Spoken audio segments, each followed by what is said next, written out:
Space, the final frontier. This is the podcast, State of the Federation.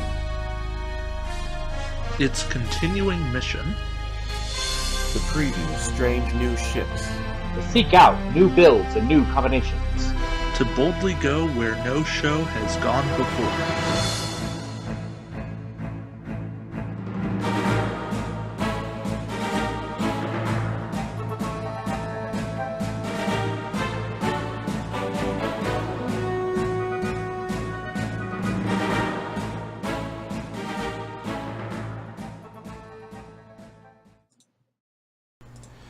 Good evening, ladies and gentlemen of the Federation, and welcome to another episode of State of the Federation. I am your host, Delta Angel Fire, and I am here to bring you the latest and greatest in all the bleeding-edge meta technology of the Star Trek Attack Wing.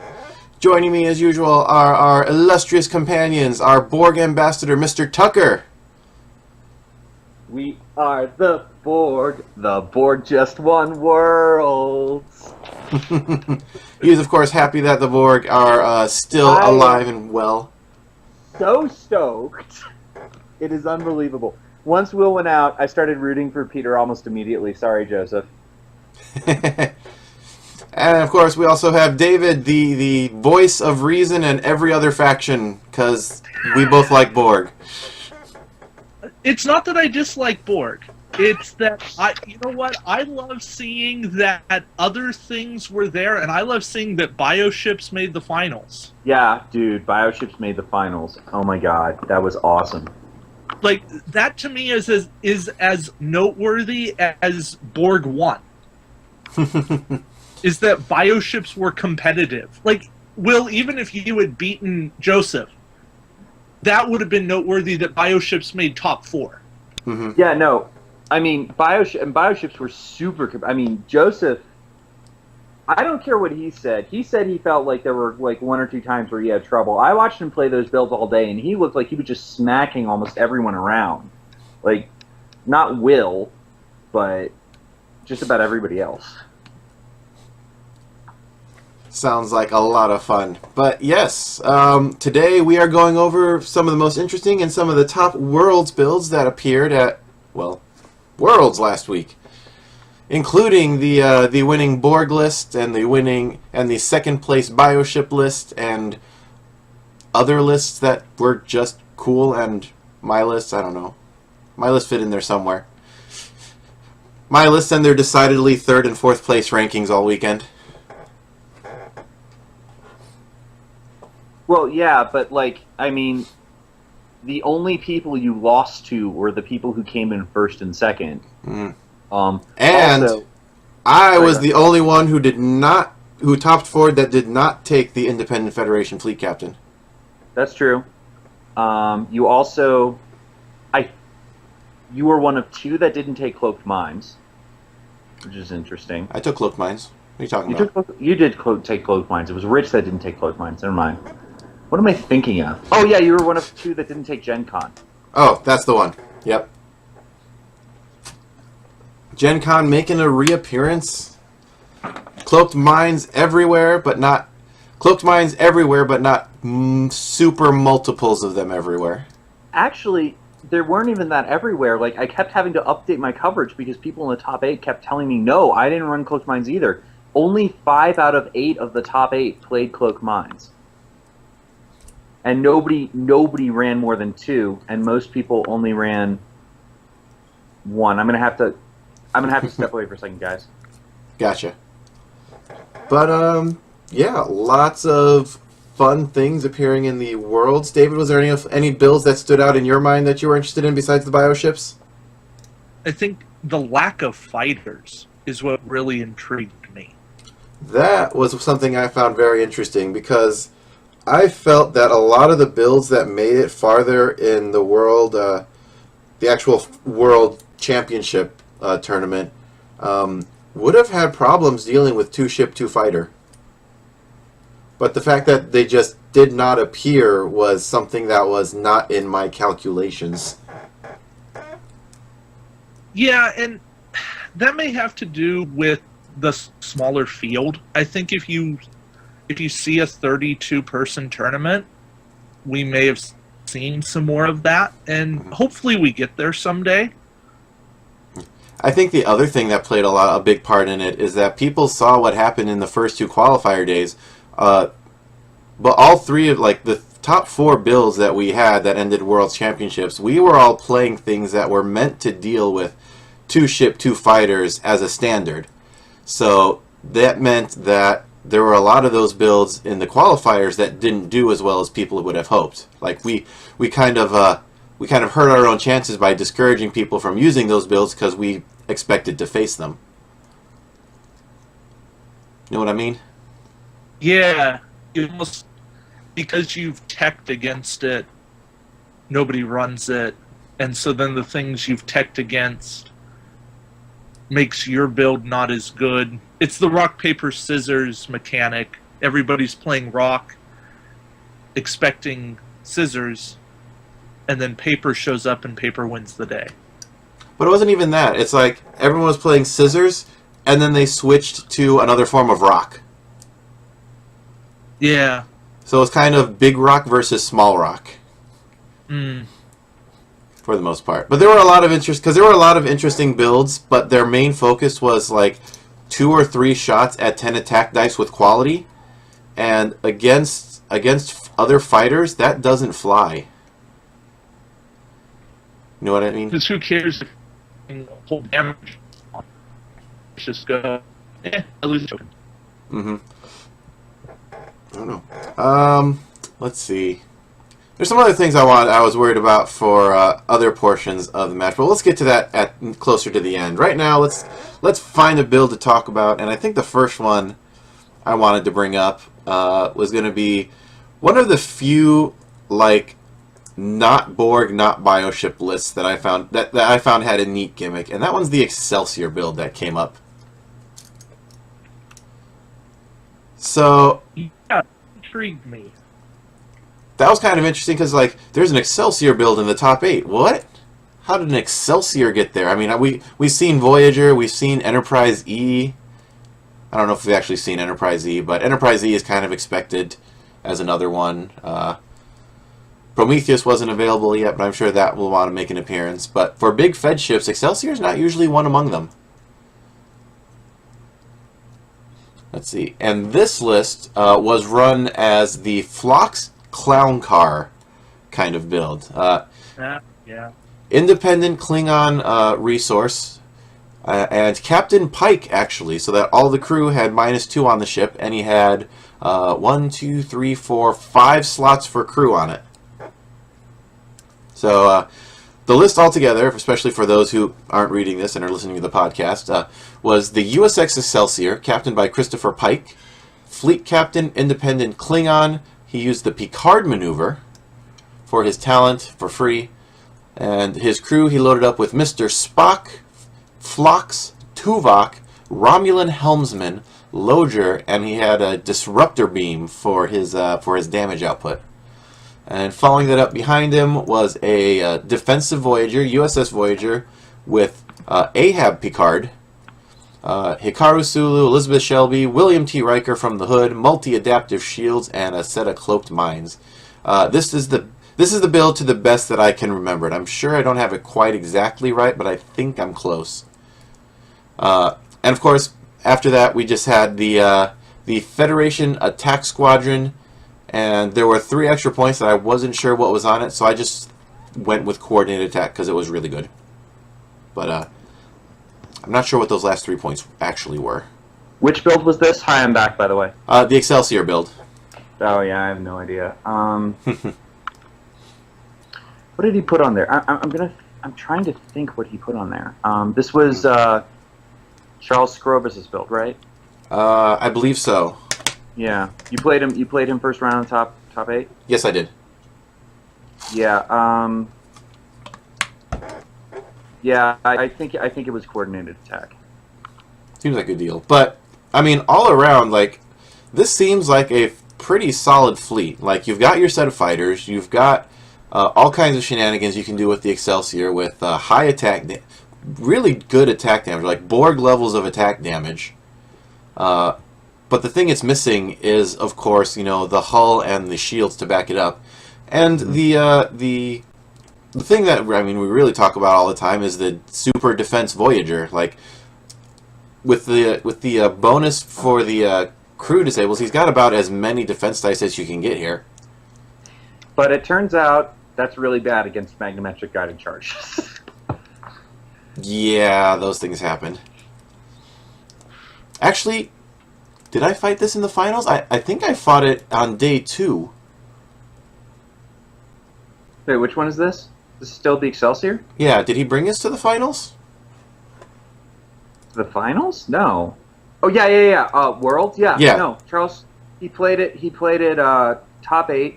First round of top 8 was you versus Charles Grovis. He ran the Excelsior and the Voyager. Huh. I remember because he was worried about your cloaked mines, and the way he reacted to that was by 6-forwarding his Voyager right into the middle of your Borg.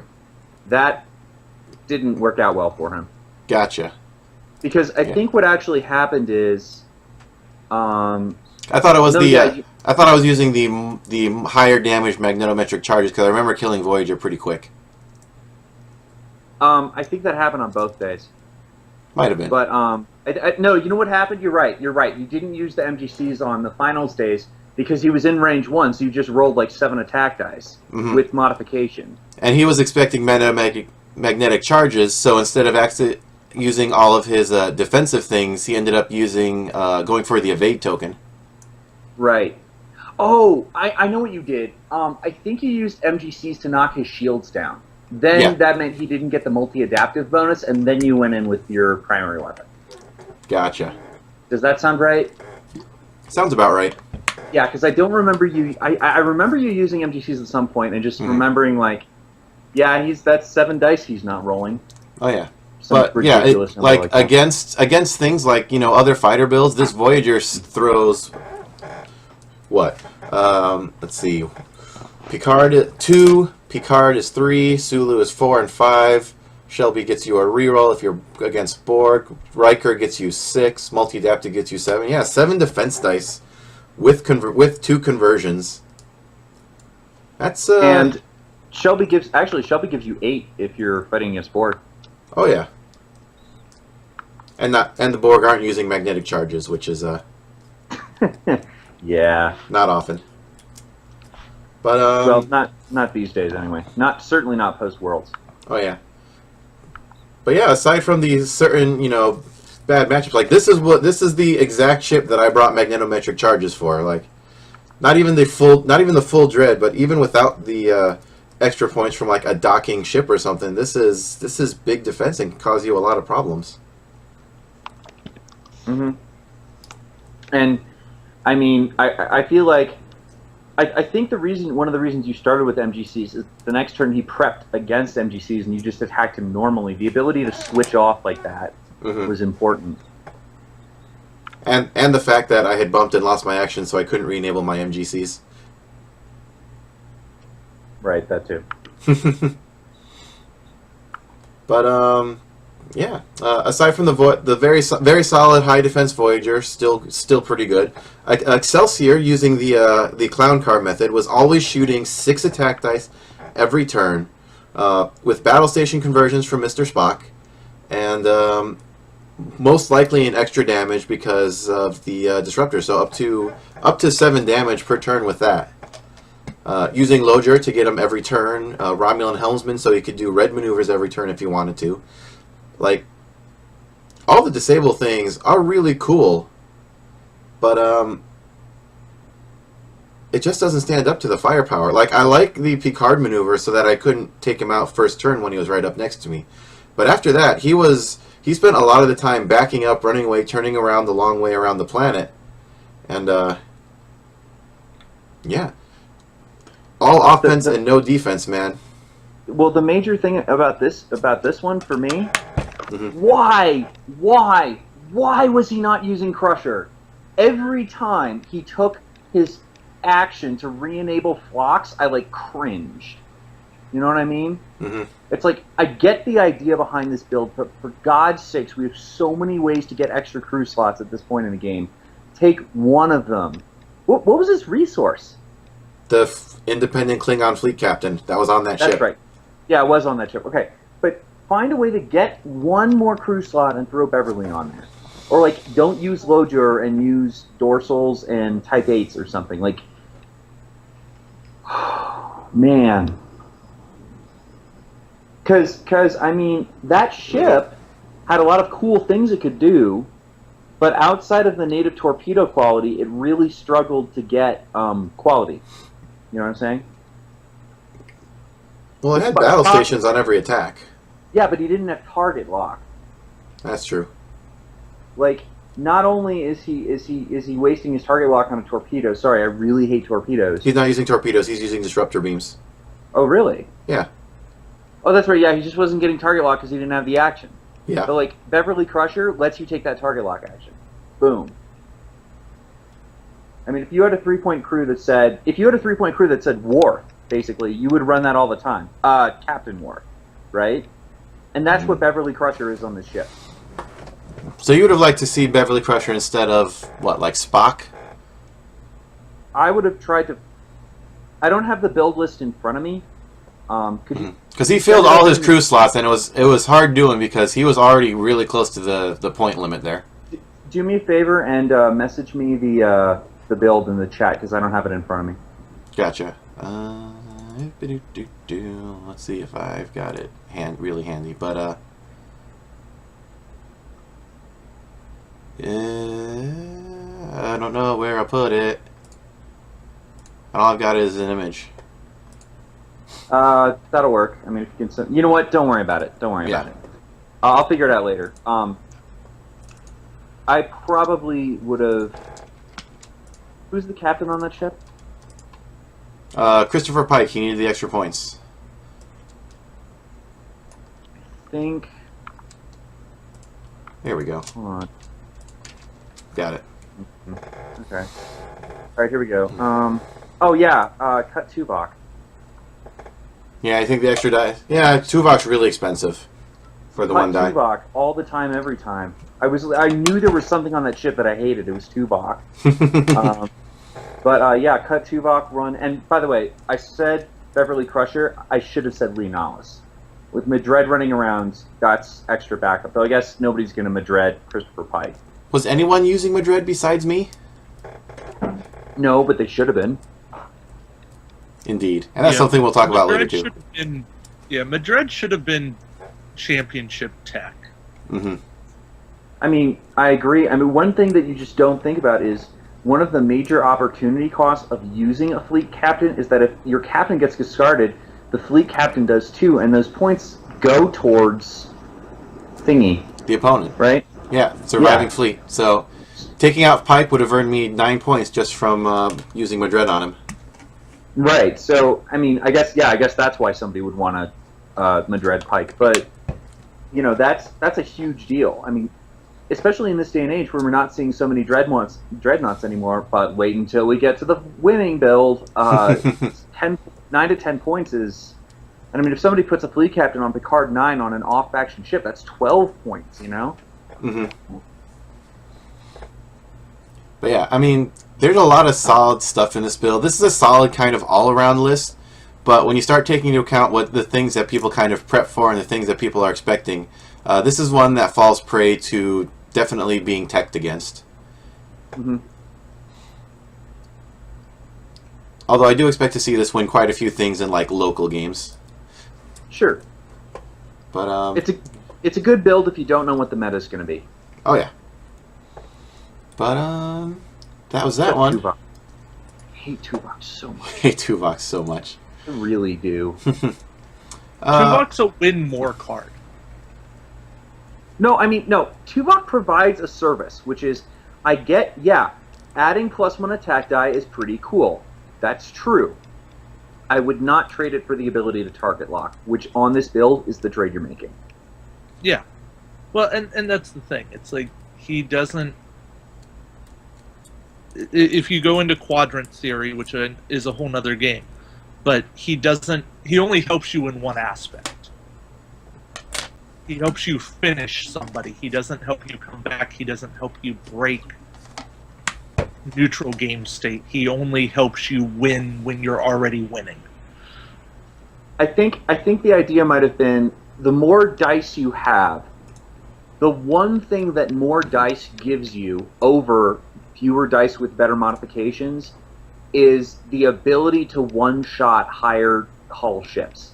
Mm-hmm. I mean, he might have been. He also might have been worried about fighting more cloakers. You know, there were a lot of scimitars running around day 1. There was the assimilated Burrell running around day 2 and 3. It's true, yeah. So there's definitely reasons. But, Yeah. Also, I mean, good list. what's also not great list. What's also kind of neat, one last thing that's neat about this particular Excelsior build is that this Excelsior is actually era pure for like for movies. If you count the Romulans. Well, I mean, look. How long have Romulans had helmsmen? Like, come on. Forever. Right. So and people go, but Tuvok was on the Voyager. Then if you saw Voyager, you know what I'm talking about, and I'm not going to spoil that episode for you because it is amazing. That was a great episode. That was a great episode. He's a Vulcan. Vulcans have long lifespans. Well, you know what I didn't even notice, by the way? The first time I watched it, the Klingon captain is Kang. Really?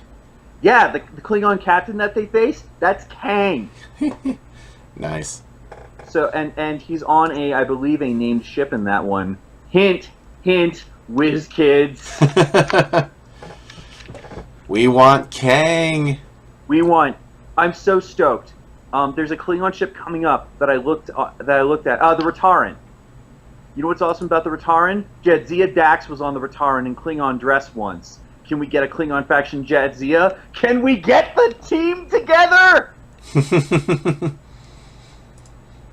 That was a good episode too. That was a good episode. God, I love that episode. All right.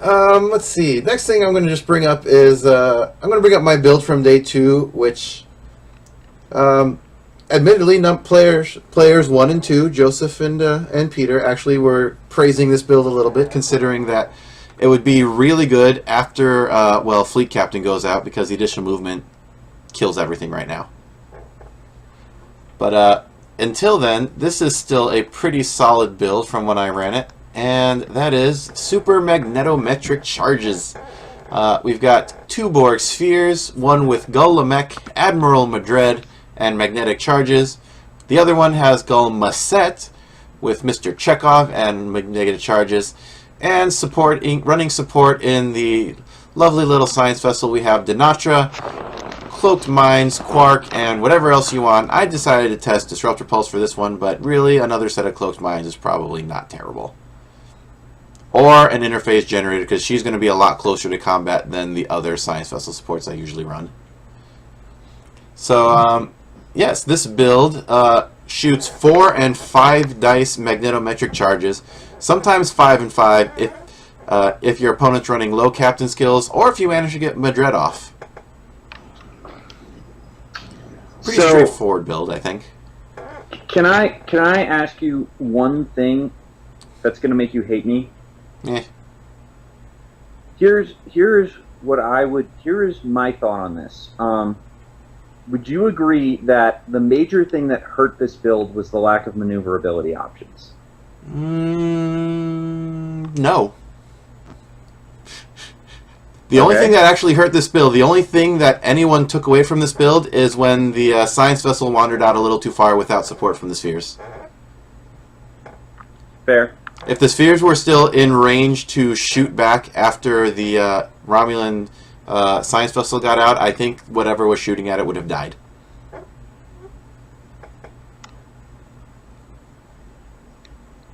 If you're talking about specifically specifically Peter's build.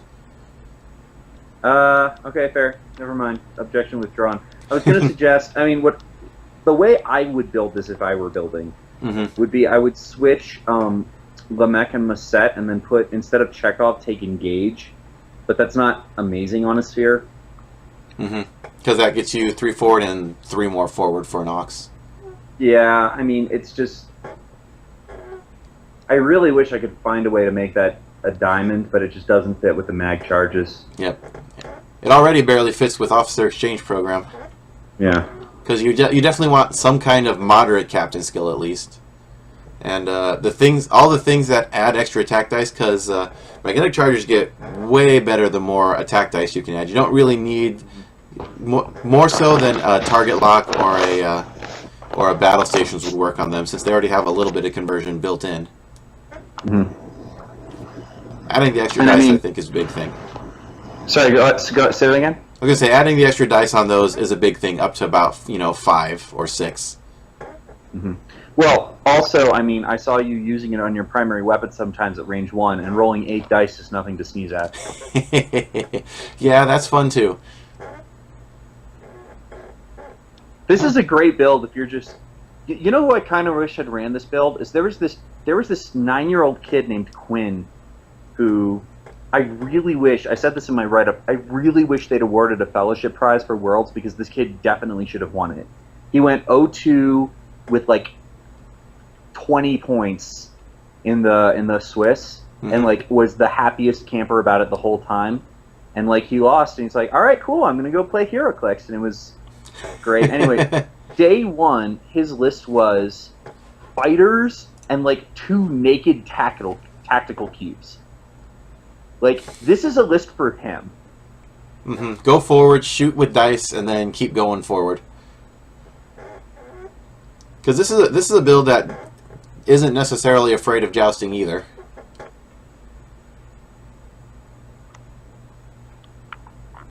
Which is pretty cool. Not sure how well it would fare up against, 2 other big ships plus a set of fighters, but I don't know. What would you think about... I've got 22 points in the science vessel. What would you think about putting that down to a set of fighters? You lose a little bit of that guided charge support, which I think is what really makes the guided charges nasty. 5 dice and no defense is definitely nothing to sneeze at. That's bigger than all the mines. Yeah. The thing becomes, if you have fighters, then they're trying to figure out what to target. But Cloaked Mines gives you the board control. So, I think I prefer the science vessel. Dinatra was a rock star for you all day. I mean, I was sort of... Oh, yeah. I was watching that to make sure I saw when Dinatra mattered, and Dinatra friggin' mattered a lot. Like, if you could put Dinatra on fighters, that would be the best thing ever, first of all. That's what I would do. But that would be absurdly broken. But, like, I get why you're asking that, but Dinatra was such an amazing rock star for you that I just can't cut her. I would rather have Dinatra than fighters. Oh, yeah. The one thing the only one thing left on this build was the Disruptor Pulse I hid with Quark. And that was in case I wasn't too confident if I was going up against a 2-fighter build, but since she actually has to be a lot closer to the action than Martok would be in a similar situation, I definitely would have rather put Interface Generator if I had to change it up. Because then you have to come by and snipe her twice under the protection of her sphere escorts. Yeah, and I mean, you made sort of a tactical error in the semis, like letting her get out that, or sorry, in day 2 finals, like letting her get out that far. But you're not going to make that mistake twice in a row. Oh no, and I also got to see what exactly, well, really how Peter would think about it, because like, and can I get away with this? Is this the kind of player that's going to let me get away with this? And I got my answer on day 2, so I actually tweaked my day 3 so I would be a little bit stronger against Peter. And unfortunately, I got stopped by Joseph.